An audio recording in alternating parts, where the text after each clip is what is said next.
हालांकि वहीं उसकी वो बात सुनने के बाद में विपिन बहुत ज्यादा निराश हो जाता है और वो उससे कहता है, सीनियर प्राची, क्या आप अभी तक भी उस ब्रश को नहीं देख पा रही कि आखिरकार वहाँ पर क्या चल रहा है? वहीं विपिन की वो शब्द सुनने के बाद प्राची ने उससे पूछ लिया, क्या चल रहा है ऐसा जो मैं यहाँ पर नहीं देख पा रही हूँ? ठीक है, अगर आप यहाँ पर अब कुछ भी नहीं बता पा रही और कोई कुछ यहाँ पर देख नहीं पा रहा है तो अब मेरे पास में कोई और विकल्प नहीं बचा हुआ है। उसके बाद में विपिन एक कदम आगे बढ़ता है और हवा के अंदर देखता है। वो वहाँ पर अभी उस ब्रश को अपनी जगह पर खड़ा हुआ देख रहा था। वहीं दूसरी तरफ विपिन उससे चिल्लाते हुए कहता है, ए तुम आखिरकार क्या मर वर गए हो क्या? मैंने तुम्हें कहा था ना कि तुम्हें जितना ज्यादा सोचना है तुम सोच सकते हो, अब बहुत है, तुमने यहाँ पर बहुत ज्यादा सोच लिया है, चलो जल्दी से अपना काम शुरू करो।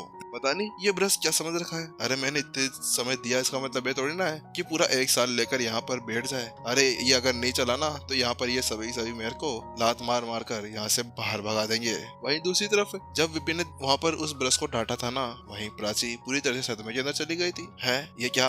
अरे विपिन विपिन ये तुम क्या कर रहे हो? ऐसा मत करो, वह एक स्वर्गीय ब्रश है। अगर आपने उसको यहाँ पर इस तरह से डांटने की हिम्मत की ना तो जहाँ पर वो अभी हिल नहीं रहा था ना उसकी जगह पर वो हिलेगा और आपके मुंह पर ही कुछ ना कुछ लिख देगा। क्योंकि उस ब्रश को बनाने वाले बहुत सारे मास्टर टीचर्स थे जो कई हाई रैंक के ऊपर थे और उनको शुद्ध एनर्जी के साथ में बनाया गया था। इसी वजह से अब उस ब्रश के अंदर भी एक ऐसी घमंडी प्रवृत्ति आ चुकी थी जिसके साथ में अगर उसको कोई यहाँ पर कुछ कहता भी है ना तो उसके साथ में उसकी हालत खराब हो जानी है। और यहाँ पर विपिन ने उसको सीधा आदेश देते हुए डांट भी दिया था। अब इसके साथ में प्राची को लगने लगा था कि जो एक ख्वाहिश थी ना वो भी यहाँ पर खत्म हो गई थी। हालांकि जहाँ पर प्राची इसी तरह से विपिन को कह रही थी ना, वहीं दूसरी तरफ नीचे की भीड़ पूरी तरह से हक्का बक्का रह गई थी। अब वो सभी ब्रश की तरफ देखकर ये कहने लगे थे, अरे देखो देखो वहाँ पर क्या हो रहा है, अरे देखो वहाँ पर वो देखो उस ब्रश के अंदर पता नहीं क्या चल रहा है, अचानक से वह चमकने लगा है। वहीं दूसरी तरफ उनकी बातें सुनने के बाद में प्राची उस तरफ देखती है और वो कहती है, क्या हुआ आखिरकार वहाँ पर क्या हो रहा है? क्या अब ब्रश वहाँ पर नाचने लगा है? हालांकि जैसे प्राची उस तरफ देखती है ना तो वो पाती है कि अब जो ब्रश के ऊपर वह अंक जो नंबर्स खुदे हुए थे वह सभी चमकना शुरू कर देते हैं और उसके साथ में जो उसका गोल्डन कलर था ना वह थोड़ा सा फीका पड़ता है और अचानक से उसके नीचे की स्याही अब धुंध के अंदर मिल जाती है। हालांकि थोड़ी ही समय बाद में वह धुंध वापस से उसकी तरफ आने लगती है और आध्यात्मिक ऊर्जा सीधे उसके अंदर जाने लगती है। ऐसा लग रहा था जैसे कि वह वहां पर अभी वैक्यूम क्लीनर बन गई हो और आध्यात्मिक ऊर्जा को अपने अंदर संग्रहित कर रही हो। कुछ समय के अंदर आसपास की पूरी आध्यात्मिक ऊर्जा उसके अंदर खींच ली जाती है। वहीं उस चीज को होते हुए देखकर प्राची कहती है, क्या नहीं नहीं ये ऐसा कैसे हो सकता है? क्या ये अभी यहाँ पर सफलता प्राप्त करने जा रहा है? क्योंकि भले ही चाहे से जो सामने ब्रश था ना वह एक सन टीयर का कोई आर्टिफैक्ट नहीं था, हालांकि फिर भी इनकी एक अलग अलग ग्रेड हुआ करती थी। हालांकि यहाँ पर अचानक से इसको इस तरह से सफलता हासिल करते हुए देखकर प्राची का होठ वोट सब फटकने लगे थे, क्योंकि उसको पता था कि वास्तव में इसको अगर अपग्रेड करना हुआ तो किसी 9 स्टार मास्टर टीचर की जरूरत पड़ने वाली थी, क्योंकि उसकी जो स्वर्गीय साफ एनर्जी हुआ करती है ना उसके साथ में ही इसको पोषण किया जा सकता था। वहीं जहाँ पर सभी सदमे के अंदर थे, वहीं दूसरी तरफ ब्रश थोड़ी देर के लिए अभी ऐसा लग रहा था जैसे कि एक कोकून बना रहा हो और अपने चारों तरफ एक एनर्जी का बादल क्रिएट करने लगता है। और वहीं थोड़ी देर बाद में आखिरकार वह एक सफलता प्राप्त कर ही लेता है। उसके अंदर से बहुत ज्यादा खतरनाक हो रहा बाहर निकल रहा था, जो ये दिखा रहा था कि वास्तव में अब उसने नेक्स्ट लेवल के ऊपर सफलता हासिल कर ली है।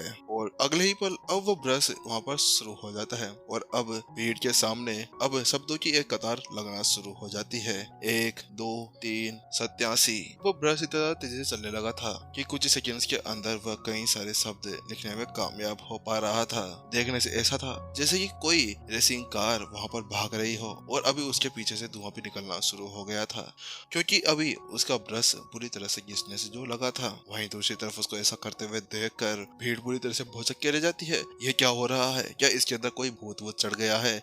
अरे प्रिंस लुपिन, आखिरकार आपने इस ब्रश को कौन सा जवाल घोंडा पिला दिया है, क्योंकि ये अब तो अपनी स्पीड को पकड़ चुका है जैसे कि कोई F1 रेसिंग कार हो।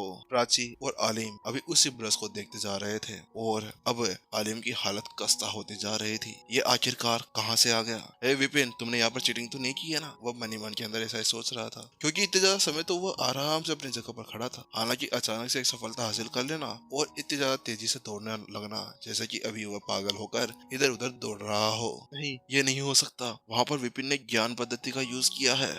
ज्ञान पद्धति? उसकी वो बात सुनने के बाद में आलिम अपनी जगह पर पूरी तरह से स्तब्ध रह जाता है उसका शरीर पूरी तरह से कांपने लगता है। हड्डियों की आवाज अभी बाहर सुनी जा सकती थी। लेकिन सीनियर प्राची, आप ऐसा कैसे कह सकते हैं, क्योंकि ज्ञान पद्धति तो एक बहुत ही ज्यादा खतरनाक टेक्निक है। इसका यूज तो केवल 9 स्टार मास्टर टीचर्स ही कर सकते हैं। तो आखिरकार ये विपिन यहाँ पर ऐसा कैसे कर पा रहा है, क्योंकि वो तो अभी केवल एक 7 स्टार मास्टर टीचर ही है। अभी विपिन को देखने के बाद में आलिम की हालत ऐसे हो गई थी जैसे कि वो मन ही मन के अंदर अपने आप को गालियां दे रहा हो। नहीं, तू साले चूतिए, तुझे अभी यहाँ पर उससे पंगा लेने की क्या जरूरत थी, बस अब रो ले। वहाँ पर अब आलिम का ऐसी शकल हो गई थी, किसी भी पल वह रो सकता था, क्योंकि ज्ञान पद्धति कोई नॉर्मल टेक्निक थोड़ी ना थी। उसके अंदर हर एक ज्ञान से जुड़ी हुई बातें बोली जाती थी, यानी कि हर एक शब्द ज्ञान से जुड़ा हुआ होता था। आखिरकार हम दोनों 7 स्टार मास्टर टीचर्स हैं, लेकिन फिर भी हम दोनों के बीच का इतना बड़ा फासला कैसे आ सकता है। आलिम अभी इसी बारे में सोच रहा था, क्योंकि आखिरकार उसने अपनी सारी आत्मा की गहराई की पावर उस ब्रश के अंदर डाल दी थी, और उसने एक एक कर्म तक को निचोड़ दिया था ताकि वह वहाँ पर उस ब्रश से अपना बेस्ट दे सके। वहाँ पर उसका बेस्ट 8 वर्ड थे, हालांकि यहाँ पर वह उससे 9 वर्ड लिखने में कामयाब हो गया था। हालांकि वहीं दूसरी तरफ जहाँ पर उसको इतनी ज्यादा मेहनत हुई थी, वहीं अभी यहाँ पर विपिन ने पता नहीं कौन सा जमाल घोटा उस ब्रश को पकड़ा दिया था, जिसकी वजह से उसके अंदर इतनी ज्यादा खतरनाक पावर्स आ गई थी कि वो वहाँ पर F1 रेसिंग कार्स की तरह वहाँ पर भागने लगी थी। मास्टर टीचर कॉन्टिनेंट के अंदर ये अफवाह है कि एक 9 स्टार मास्टर टीचर ही ऐसा होता है जो अपने हर एक शब्द के अंदर हर एक ज्ञान की बात बताने में कामयाब हो जाया करता था, क्योंकि जो शब्द वो बोलता था ना, उसके अंदर भी उससे रिलेटेड कोई ना कोई चीज हुआ करती थी। हालांकि यहाँ पर ऐसा कैसे हो सकता था, क्योंकि अभी आलिम के सामने कोई ना तो 8 स्टार मास्टर टीचर था, ना ही 9 स्टार, वह तो एक 7 स्टार मास्टर टीचर था जो उन 20 की एज के अंदर ही लग रहा था। तो अभी वो कैसे ऐसा कच कर सकता था। वहीं अभी अब आलिम को ब्रश के ऊपर बिल्कुल विश्वास नहीं था, इसी वजह से अब वह हवा के अंदर छपे हुए सभी, अभी हवा में लिखे हुए सभी तो को पढ़ने में कामयाब हो पा रहा था। वह अभी आध्यात्मिक धारणा का यूज करके उनको कॉपी नहीं करना चाहता था। हालांकि यहाँ पर अपनी 8 स्टार की क्षमता के साथ में वह आराम से उन सभी शब्दों को पढ़ पा रहा था। वहाँ पर जैसे उसने देखा तो उसके साथ में उसकी आंखें फटी की फटी रह जाती है, क्योंकि वह देख पा रहा था कि उसके अंदर निहित ज्ञान वास्तव में एक अलग ही स्तर तक पहुंच चुका था। नहीं नहीं नहीं नहीं आलिम, तू ऐसा कुछ भी नहीं कर सकता, नहीं तू उसको मत देखे, वरना तू उसका एक स्टूडेंट बन जाएगा। आलिम जैसे वहाँ पर पढ़ते जा रहा था ना, वहीं दूसरी तरफ उसकी जीभ अभी उसको कह रही थी कि अभी उसको मत पढ़, वरना तेरी लंका लग जानी है। क्योंकि कुछ समय पहले यहाँ पर आलिम वहाँ पर विपिन को चैलेंज देने के लिए आया था। वह वहाँ पर उसको एक सबक सिखाना चाहता था, और इसके साथ में वो उसको वहाँ पर एक अपंग बना देना चाहता था। हालांकि उसने ऐसा नहीं सोचा था कि वास्तव में अब यहाँ पर ऐसा कुछ हो जाएगा। वास्तव में आलिम, आज तूने खुद के पैरों के ऊपर नहीं और कहीं और भी अपनी कुल्हाड़ी मार ली है, क्योंकि पहले तो तेरे अंडे फूट ही चुके हैं और उसके साथ में अब तेरे पैर वैर भी कट जाएंगे। इसके साथ में जो आलिम के अंदर की 2 आत्माएं होती है, वह अब एक दूसरे से लड़ रही होती है। नहीं नहीं उसको देख, नहीं नहीं मत देख, नहीं नहीं देख, क्योंकि अभी आलिम को पता था कि अगर वह उन वर्ड्स को देखता है तो छात्र बन जाएगा, और नहीं देखता है तो एक बहुत ही अच्छी चीज को वहां पर अपने हाथों से निकाल देगा। क्योंकि अगर वास्तव में उसने इस साधना टेक्निक को देख लिया तो उसके बाद में उसको पता था कि वह आराम से अपनी सफलताओं को हासिल कर सकता था और नई ऊंचाइयों तक पहुंच सकता था। वहीं आलिम जहाँ पर इसी तरह से हैरान परेशान और अब वो सोच रहा था कि उसको कहाँ पर जाना चाहिए और उसको कहाँ पर अपना मुंह छुपाना चाहिए, वहीं दूसरी तरफ बीच नीचे खड़ी हुई सारी की सारी भीड़ अभी उन सभी शब्दों को गिन रही थी। 1000, 2000, 3000। अरे अरे छोड़ो यार, तुम फालतू में उन शब्द को देख रहे हो। वहाँ पर उनको फालतू में देखने की वजह से हमारा दिमाग और फिरने लगेगा। अभी वो वहाँ पर नहीं रोकने वाला, क्योंकि अभी उनके सामने जो नजारा चल रहा था ना, वास्तव में वह एक अविश्वसनीय था। क्योंकि वहाँ पर अभी ब्रश रुकने का नाम तक नहीं ले रहा था, वह तो बस फुर फुर करते हुए उड़ते जा रहा था। वहीं दूसरी तरफ जहाँ पर भीड़ इस तरह से हैरान परेशान थी, वहीं विपिन का भी यही हाल था। अरे उसको भी ऐसा कुछ नहीं पता था कि वास्तव में ये ब्रश अगर लिखना शुरू करेगा तो रुकेगा ही नहीं। वह तो यहाँ पर बस लिखते ही जा रहा था, लिखते ही जा रहा था और आसमान को ढकते ही जा रहा था। जल्दी से वो प्राची की तरफ पलटता है और उससे कहता है, सीनियर प्राची देखिए, मैंने यहाँ पर कितने सारे शब्द लिख दिए हैं, तो क्या मैं इसके साथ में यहाँ पर जीत गया हूँ? विपिन ने वो शब्द बिल्कुल ही भोले चेहरे के साथ में कहे थे। हालांकि वहीं उसकी वो बात सुनने के बाद में प्राची को भी अपने मन के अंदर एक ख्याल आ रहा था। वो वहाँ पर विपिन को उठाकर चप्पल जूतियां मारना चाहती थी।